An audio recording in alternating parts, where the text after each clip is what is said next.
खुदावंद भला है, उसकी शफकत अब्दी है और उसकी वफादारी पुश्त दर पुश्त कायम रहती है। मैं उम्मीद करता हूँ आप सब खैरियत से हैं और खुदावंद में शादमान हैं। आमीन। पहला समूएल उसका 10वां बाब और उसकी पहली आयत से हम तिलावत करेंगे।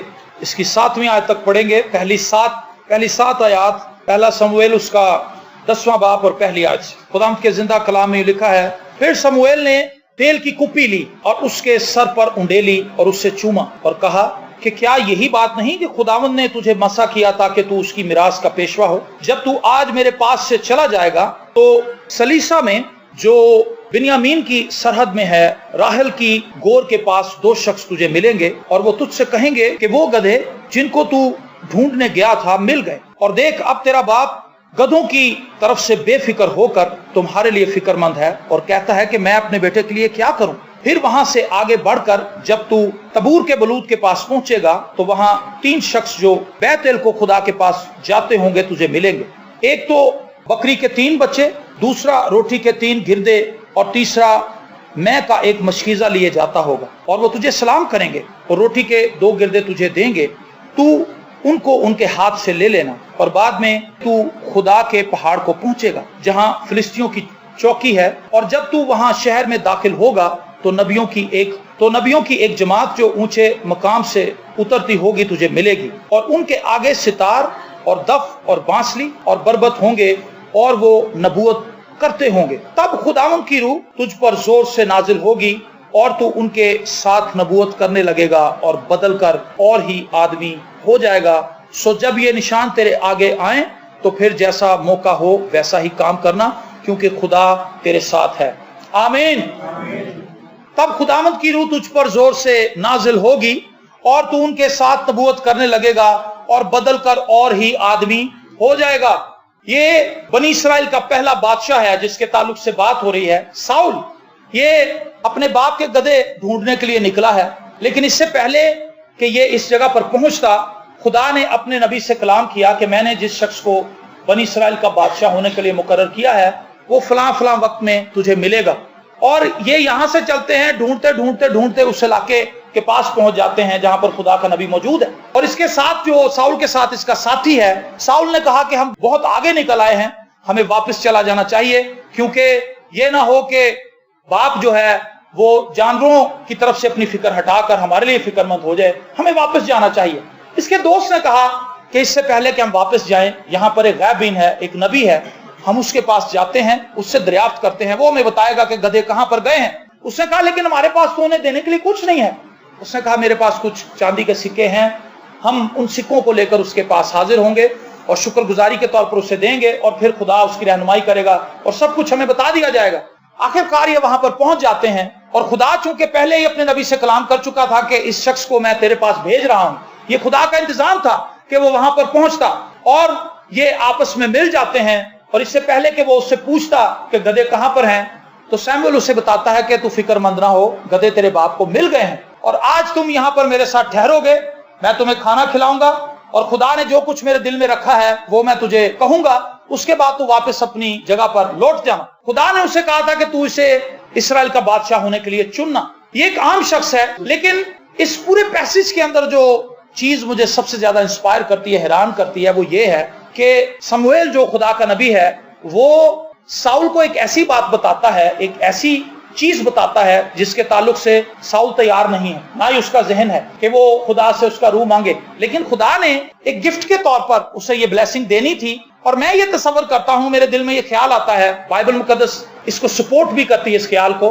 वो बरकत नहीं लेना चाहता था लेकिन खुदा उसे बरकत देना चाहता है। खुदा का प्लान है कि वो मुझे और आपको बरकत दे। आमीन। हम बरकत लेना चाहें या ना लेना चाहें, खुदा के प्लान में यह चीज शामिल है कि वो मुझे और आपको ब्लेस करे।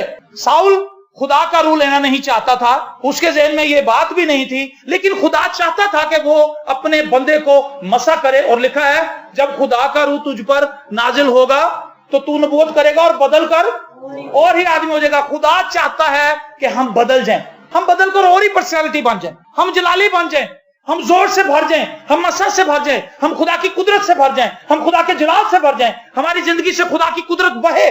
खुदा हमारे हालात को बदलना चाहता है। खुदा चाहता है कि हमारी फैमिलियां बदलकर और ही फैमिलियां बन जाएं। आमीन।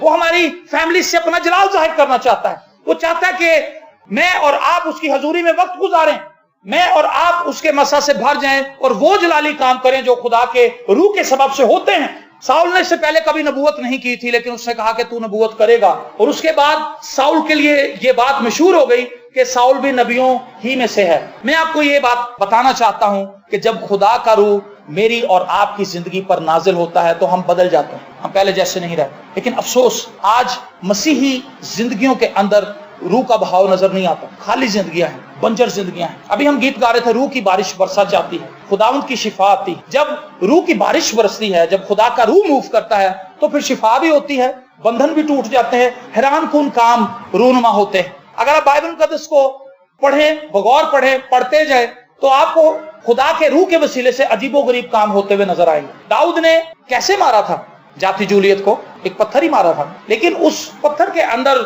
जो स्ट्रेंथ थी, उस पत्थर के अंदर वो पाक रूह की वजह से।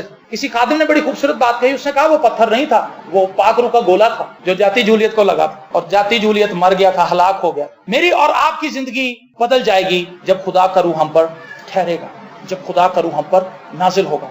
खुदा मेरी और आपकी पर्सनैलिटी को बदलना चाहता है, वो मेरी और आपकी फैमिली को चेंज करना चाहता है, वो हमारी कलीसिया को बदलकर कुछ और ही बना देना चाहता है, वो आपके बिजनेस को बदल देना चाहता है, ऐसा कि वो बिजनेस जो लॉस के अंदर जा रहा है वो एकदम से फायदे में चला जाए। वो नौकरी जहां पर आपको सब सताने वाले हैं, वहां पर सब आपके साथ मेहरबानी से पेश आने लगे। वो हमसाये जो आपके मुखालिफ है वो फौरन आपकी फेवर में आ जाए। खुदा का रूह हमें बदल देता है, हमारे हालात को बदल देता है, हमारी जिंदगी को चेंज कर देता है, हमें यकसर तब्दील कर देता है। लेकिन जिस चीज ने मुझे परेशान किया और मुझे अफसोस हुआ वो ये कि साउल को ये चीज मिल तो गई, उसे बरकत मिल तो गई, पर उसने इसकी कदर ना की। आपको पता है उसका अंजाम क्या था? साउल का अंजाम बड़ा भयानक था, क्योंकि वो मसा, वो बरकत जो उसको मिल चुकी थी, उसने उसकी कुछ कदर ना जानी। उसे चाहिए था कि वो खुदा के रूह की हिदायत से अपनी बाकी मादा जिंदगी गुजारता रहे। मैंने बहुत से ऐसे खादमीन देखे हैं, बहुत से ऐसे मसीही देखे हैं जिनकी जिंदगियों पर खुदा का मसा अजीब तौर से नाजिल हुआ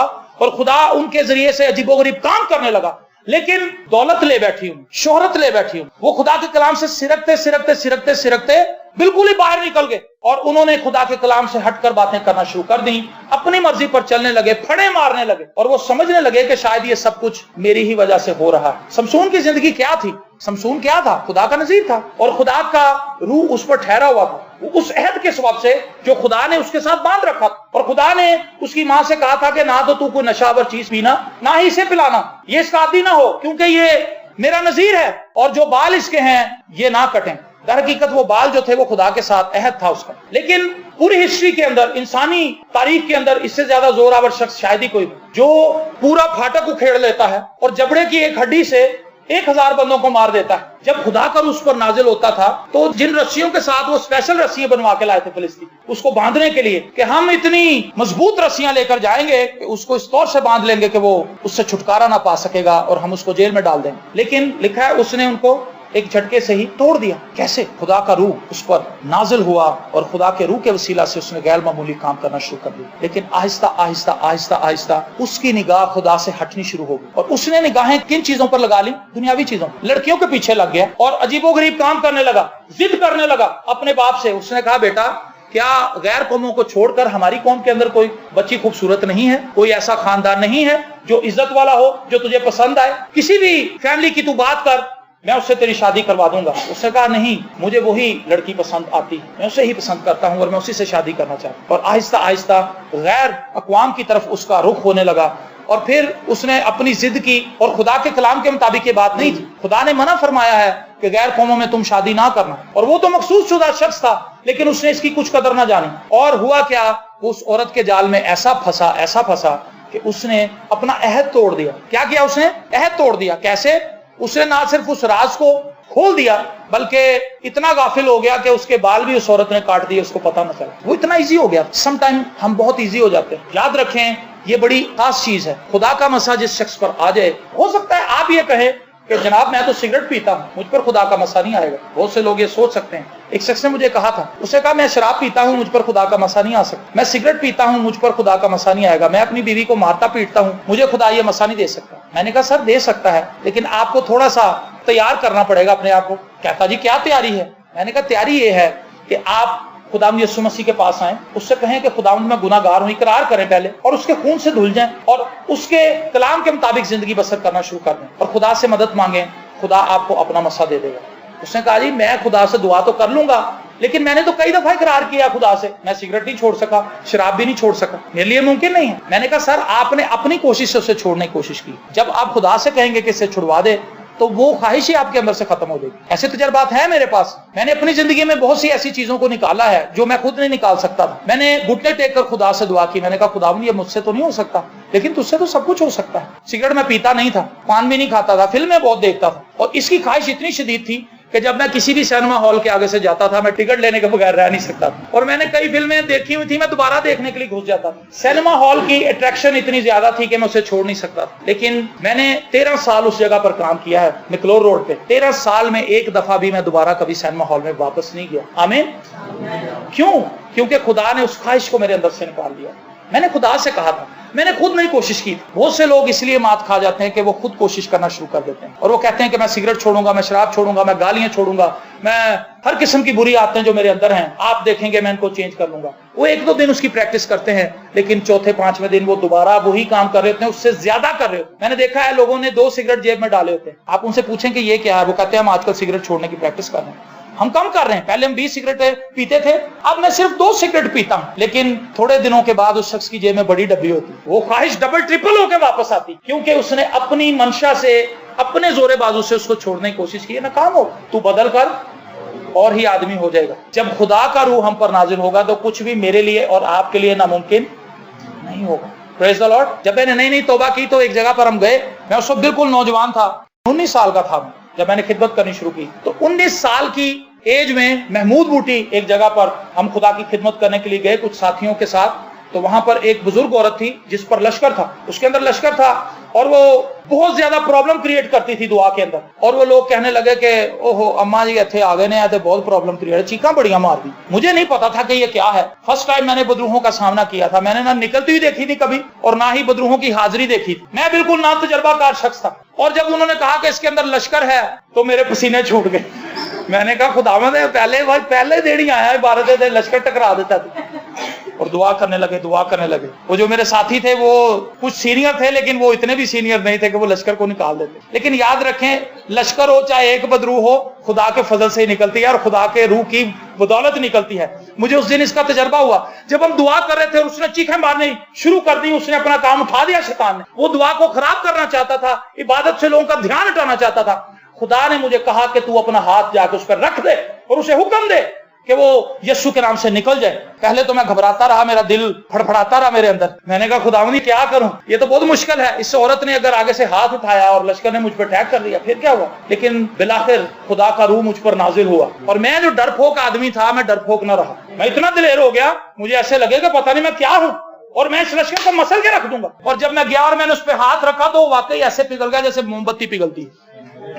और मुझे हुक्म भी नहीं देना पड़ा, भी मैंने हाथ ही रखे थे। और मैं दिल में सोच रहा था कि यीशु अपनी कुदरत को जाहिर कर। और उस औरत ने कहा कि मैं रिहाई पा गई। कई सालों से वो जकड़ी हुई। Praise the Lord. जब खुदा का रूह तुम पर नाजिल होगा, उसने कहा तू नबूवत करेगा और तू बदल कर और ही आदमी हो जाएगा। मैं जो आपके सामने खड़ा हुआ हूं, मैं वो शख्स हूं। फैमिली के अंदर मेहमान आते थे तो मैं उनका भी सामना नहीं कभी करता, क्योंकि मैं हकला के बोलता था। मेरे अंदर इतनी ज्यादा शर्म थी, इतनी ज्यादा मेरे अंदर, मैं लोगों को देख के ट्रबल महसूस करता था। अगर कहीं नुक्कर पे 4-5 लड़के खड़े होते थे तो मैं गली बदल लेता। मैं इतना डरपोक था। मैं समझता था कि कहीं मुझे मारने ही ना लग जाए। भाई वो मेरे दुश्मन तो नहीं थे, लेकिन मैं इतना खौफजदा रहने वाला शख्स था कि मैं 4-5 लड़कों को जो हंस खेल रहे होते थे वो अपनी बातों से हंस रहे होते थे। मैं समझता था कि अगर मैं इनके पास से गुजरूंगा ये मुझे पकड़ के फेंटी लगा देंगे। मैं डरता था। लेकिन मैं अब आपके सामने खड़ा हूं, मुझे किसी किस्म की कोई शर्माने की जरूरत नहीं है, क्योंकि खुदा का रूह मुझ पर है। हालेलुया। जब खुदा का रूह आता है तो वो बदल देता है। पतरस ने इनकार कर दिया था कुछ लोगों के सामने यीशु का। उसने कहा कि मैं इस शख्स को नहीं जानता और लान तान करने लगा। लेकिन वही शख्स ईद पेंतिकोस्त के दिन जब खुदा का रूह नाजिल हुआ तो खड़ा हो गया। उसने कहा कि तुमने यीशु को मसलूब किया। सरदार कायनों के सामने भी वो खड़ा हो गया और बड़े बड़े लोगों के सामने जिनका बड़ा मर्तबा था इस्राएल के अंदर, उसके अंदर अब खौफ नहीं था। उसने इतने लोगों के सामने यीशु का इकरार किया, यीशु के नाम की मनादी की। और लिखा है उसके पहले ही वार से 3000 लोगों ने यीशु को कबूला।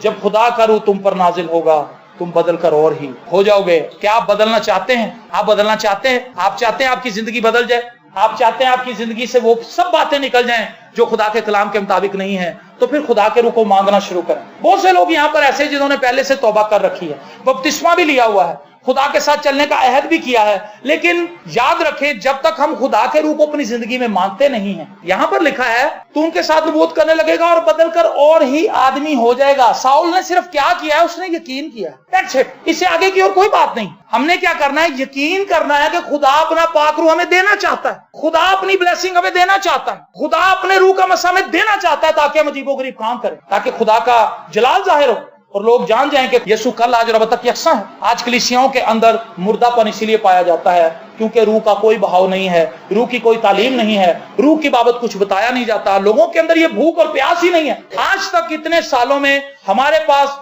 गिनती के चंद लोग आए हैं जिन्हें हम फिंगर टिप्स पे गिन सकते हैं कि सर हमारे लिए दुआ करें कि हम रूह की नेमतों से भाग जाएं, वीजा लग जाए, शिफा मिल जाए, बीवी ठीक हो जाए। बीवी बहुत तंग करती, शोहर बहुत तंग करता है, सास बहुत तंग करती, बॉस बहुत तंग कर रहा है, हमसाए बहुत तंग कर रहे हैं, किराएदार ने जान सताई हुई, बिल बहुत आ गया, यही दुआएं। लेकिन आज तक किसी ने ये नहीं कहा कि सर हमारे लिए दुआ करें कि बस खुदा का रूह हमें मिल जाए। जब खुदा का रूह तुम पर नाजिल होगा तुम बदल कर, यही पतरस जिसके ताल्लुक से हम बात कर रहे हैं, डरपोक शख्स था, दलेर बन गया। इसी शख्स की जिंदगी के अंदर एक और अजीब काम हुआ जो मुझे बड़ा ही पसंद है और मैं कोशिश करता हूँ हर कलाम में इसको ले ही आऊं। ये मेरी फेवरेट बात है। ये मछलियां पकड़ता था, आपको पता है? क्या आपने कभी उस शख्स को देखा है जो मोहल्ले के अंदर मछली लेके आता है? कितनों ने उससे मुलाकात की है, उसके पास से गुजरे? वो साफ सुथरा शख्स नहीं होता, उसके बुरे हालात होते हैं क्योंकि मछली की स्मेल उसके हाथों में और उसकी बॉडी से, उसके कपड़ों से आ रही होती। और पतरस डीलर था मछलियों का, मछलियां पकड़ता था, फिर जाके मार्केट में बेच के भी आता था। कितनी बदबू आती होगी उसके पास। मछलियों की जो पसंद है, जो स्मेल है, वो उसके हाथों में समा गई होगी, उसकी बॉडी के अंदर। लेकिन खुदा का रूह जब उस पर नाजिल हुआ तो एक अजीब काम हुआ, वो ये कि उसके साय से लोग शिफा पाने। क्या हो गया जी? साय से। एक अजीब चीज है। खुदाम यीशु मसीह ने कहा था तुम मुझसे भी बड़े काम करोगे। खुदाम यीशु मसीह के साय से किसी ने शिफा नहीं पाई, बाइबल मुकद्दस में ऐसी कोई स्टेटमेंट नहीं, लेकिन पतरस के साय से शिफा पाने लगे। खुदाम यीशु मसीह की कही हुई बातें झूठ नहीं है, बिल्कुल ठीक है। और फिर ये भी बात बाइबल मुकद्दस में लिखी है कि खुदा किसी का तरफदार नहीं। अगर मैं और आप ये फैसला कर लें कि हम खुदा की खिदमत करेंगे दयानतदारी से, तो फिर खुदा ये काम हमसे भी करवा सकता है। आमीन। और लिखा है कि लोग अपनी चारपाइयों को पतरस के आगे बिछा देते थे कि जब पतरस गुजरेगा तो उसके साए पड़ने से ही लोग शिफा पाएंगे। और पतरस के अलावा पौलुस के ताल्लुक से लिखा है कि पौलुस के पास लोग अपने रुमाल लेकर आते थे, अपने कपड़े लेकर आते थे, और वो कहते थे कि आप इस पर हाथ रख दें। जब आप इस पर हाथ रखेंगे तो मसा ट्रांसफर होगा इस कपड़े के अंदर, और वो जाके अपने बीमारों पर और उन लोगों पर जिनके अंदर बदरूहें थी जाकर रख देते थे, और बदरूहें चीख चिल्लाकर निकल जाती। हालांकि पौलुस वहां पर नहीं जाता था, लेकिन खुदा का रूह उसके अंदर इस तौर से बसा हुआ था कि मसा ट्रांसफर होता। जब खुदा का रूह तुझ पर नाजिल होगा तू बदल कर और भी आदमी हो जाएगा। तू नफरत करने वाला नहीं रहेगा बल्कि तू मोहब्बत करने वाला बन जाएगा। तेरा टेम्परामेंट बड़ी जल्दी लूज नहीं होगा, बल्कि तू सख्त से सख्त बात सुन के भी बर्दाश्त कर सकेगा। हालेलुया। मेरे अजीज बहनों और भाइयों, साउल को वो बरकत मिल गई, लेकिन उसके बाद उसने नाफरमानियां करनी शुरू कर दी। वो शख्स जो खुदा की बरकत को अपनी जिंदगी में लेता है, उसे चाहिए कि वो दयानतदारी के साथ चलता रहे, वफादार रहे खुदा के साथ। मुकाशे किताब में लिखा है तूने अपनी पहली सी मोहब्बत छोड़ दी है। आज वो अहद जो हमने किया था हम उसे भूल भी गए, धुंधला हो गया। बहुत से लोगों को हमने देखा है कि वो सुस्त होते जा रहे हैं। ज्यादातरों को सुस्ती देखा, क्योंकि जब उनसे पूछा जाता है कि बहन या भाई क्या आप दुआ कर रहे हैं, वो कहता जी बस आजकल जरा ढीला ही है काम, और आजकल ही ढीला होता है, पता नहीं कब तेज होता है। मतलब ये कि सुस्त ही रहते हैं वो। बाइबल मुकद्दस में बड़ी बड़ी बातें तो हम पढ़ लेते हैं, बड़े बड़े मौजूदात भी हम देख लेते हैं, लेकिन हमारी जिंदगी में उसका कोई जाती तजर्बा खास नहीं। वजह क्या है कि हमने उस सोर्स से खुदा को वक्त ही नहीं दिया, हमने खुदा पे ट्रस्ट नहीं किया। मैंने देखा है अपनी इस मेरी खिदमत के अंदर जो अभी तक मैंने की है, खुदा पर ट्रस्ट करना सबसे मुश्किल तरीन काम। दुआ करना भी आसान है, कलाम पढ़ना भी आसान है, किसी को पैसे दे देना भी आसान है, दे यकी दे देना भी आसान है, खुदा पर तवक्कल करना सबसे मुश्किल तरीन काम है। और जिस किसी शख्स को यह करना आ जाता है उस शख्स की जिंदगी अजीब होती है, क्योंकि उसे खुदा की फेवर हासिल हो जाती है। मुझे अच्छी तरह याद है पास्टर विलियम सैमुअल के ताल्लुक से, उस शख्स की जिंदगी में ये बात बड़ी खास, उसे खुदा पर तवक्कल करना आ गया, खुदा पर ट्रस्ट करना आ गया, और उस शख्स की जिंदगी में मैंने अजीबोगरीब काम देखे।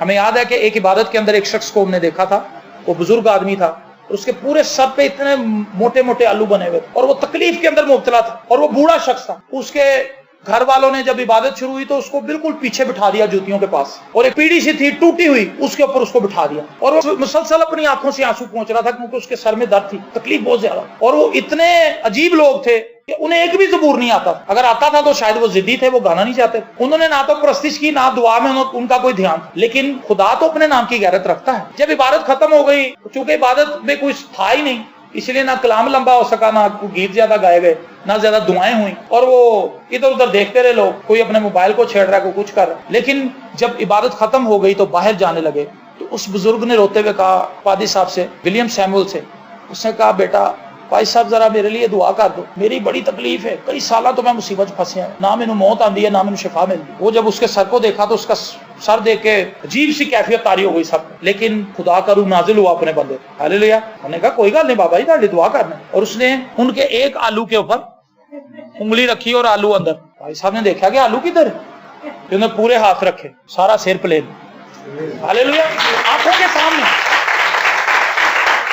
और मीटिंग दोबारा शुरू हो गई, इबादत दोबारा स्टार्ट हो गई। ये भाई साहब जरा मेरे लिए भी दुआ कर दे, भाई साहब जरा मेरे लिए, उन्होंने कहा भैया बंदा बड़ा तगड़ा। जब खुदा का रूह मेरी और आपकी जिंदगी में होता है तो फिर हमें जोर नहीं लगाना पड़ता, हम खुदा पे ट्रस्ट करना सीख जाते हैं। तू बदल कर और ही आदमी हो जाएगा। आज तक अगर हम अपनी जिंदगी को जिस तरह से लेकर चल रहे हैं, हम चाहते हैं कि इससे हालात बदल जाएं, तो फिर हमें खुदा से कहना पड़ेगा कि खुदा अपने रूह को हम पर छाने दो। बहुत सी गवाहियां हैं, मैं इसको बहुत लंबा कर सकता हूं, लेकिन हम अपने असल मतन को हासिल कर चुके हैं। वो ये कि अपने अंदर ये ख्वाहिश और तलब पैदा करें कि खुदा का रूह हम पर आए, और जब खुदा का रूह हम पर आ जाता है तो फिर हालात बदल जाते हैं। Praise the Lord. पादरी हिजकिय्याह साहब के बहुत से गीत हम गाते हैं, हमें बड़े पसंद है, और ये एक आम शख्स है, हर शख्स आम ही है। अगर नबियों को भी देखे तो वो आम ही लोग, लेकिन स्पेशल कैसे बन गए खुदा के रूह के सबब से। जब खुदा का रूह उन पर आया, खुदा का मसा उन पर ठहरा, उनकी लिखी हुई एक आम सी चीज खास बनी। रूह की बारिश बरसा जाती, उन्हीं का गीत। इन गीतों के अंदर स्पेशल बात क्या है? ये ना जोर से और ना ताकत से, ये भी पादी साहब का गीत, मेरे रूह से हो जाएगा ये पहाड़ में दान हो जाएगा। इन गीतों को जब भी आप गाते हैं ये आपके रूह को गरमा देते। हालेलुया, तारीफ करेंगे, यीशु ही की तारीफ करेंगे। इन गीतों को लिखा तो गया, लेकिन रूह की तहरीक से लिखा गया, और ये लफ्ज जो हैं ये लाजवाल बन गए। ज़बूरों के बाद अगर कोई गीत मेरी नजर में लाजवाल हैं तो वो ये, क्योंकि इन गीतों को रूह की तहरीक से लिखा गया, और ये दिलों पर नकूश छोड़ जाते हैं, मोटिवेट करते हैं कि हम खुदा की तरफ आए, खुदा के पास आए। ये सुनाम में कुदरत पाई जाती है, पाक कलाम में कुदरत पाई जाती है। सादी बातें हैं, खरी बातें हैं, और दिल को छू लेने वाली बात। क्यों? क्योंकि खुदा का मसा इन लफ्जों को लपेटे हुए। जब खुदा का रूह हम पर आता है हम बदल जाते हैं, सॉफ्ट हो जाते हैं। लोगों के लिए सॉफ्ट हो जाते हैं, शैतान के लिए हार्ड हो जाते हैं। तो क्या आप शैतान के लिए हार्ड होना चाहते हैं कि वो आसानी से आपको जेर ना कर सके? कि उसके लिए बिल्कुल सॉफ्ट रहना चाहते हैं कि वो कब भी आए आपको हिला के चला जाए? अगर चाहते हैं कि उसके लिए हार्ड हो जाए और लोगों के लिए सॉफ्ट हो जाए, तो फिर खुदा का रूह चाहिए, हम बदल जाएंगे। मैं ये मान रखता हूँ कि इस कलीसिया को खुदा बरकत देना चाहता है, और यहाँ पर खुदा अपनी कुदरत को रखना चाहता है, और हम इस चीज के लिए दुआ कर रहे हैं कि खुदा का मसा यहाँ पर बढ़ता जाए, बढ़ता जाए, बढ़ता जाए, और लोग तब्दील होते जाए, ब्लेसिंग पाते जाए। आमीन। खुदा यीशु मसीह की शबीह जो है वो हमारी जिंदगियों के अंदर नजर आती है। रूह क्या करता है? किसी शख्स ने खूबसूरत बात कही थी, उसने कहा कि रूहुल कुद्स का जो ऑफिस है वो दर हकीकत वो ब्यूटी पार्लर है जहां पर यीशु की तरह शक्लें तैयार की जाती हैं। आप बहुत से ब्यूटी पार्लर्स में गई होंगी और गए भी होंगे, क्योंकि अब तो लड़के भी जाते हैं ब्यूटी पार्लर में, लड़के भी प्लकिंग करवाने लग गए, और बहुत कुछ होता है ताकि खूबसूरत नजर आए। लेकिन जो लोग पाक रूह के ब्यूटी पार्लर में जाते हैं, उनके चेहरे का इत्मीनान जो है दूसरों से फर्क है। उनका इत्मीनान बनावटी नहीं है, हकीकी है। मूसा जब ऊपर से उतरा था पहाड़ से, 40 दिन रहा था वो वहां पे, उसने किसी बंदे की शक्ल नहीं देखी, सिर्फ खुदा था